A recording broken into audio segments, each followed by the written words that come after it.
বিশ্ব আদিবাসী দিবস হিসেবে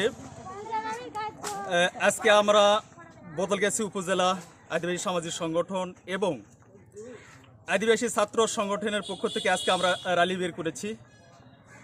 কারণটা হলো আমাদের আদিবাসী হিসেবে যে স্বীকৃতি সেটা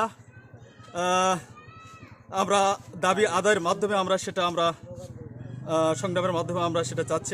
আমরা আসলে ক্ষুদ্র নিগোষ্ঠী নয়, আমরা আদিবাসী হিসেবে স্বীকৃতি চাচ্ছি এবং আমাদের যে নিজস্বভাবে যে ভূমি কমিশন সেটা নিয়েও আমরা দাবি করছি আমরা।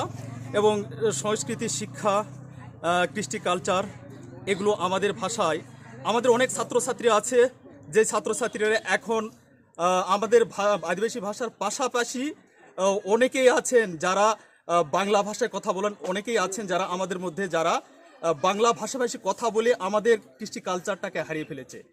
সেটি বহাল রাখার জন্য আমরা এই সংগ্রাম চালিয়ে যাচ্ছি। আর আরও অনেক আমাদের যে দাবিগুলো আছে, অনেক নির্যাতিত আমরা হচ্ছি, অনেক জায়গায় আমরা নির্যাতিত হচ্ছি এবং ভূমি সংক্রান্ত নিয়ে অনেক ঝামেলায় পড়ছি।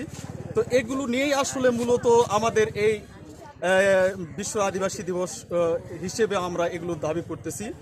এটা শুধু বাংলাদেশে নয়, এটা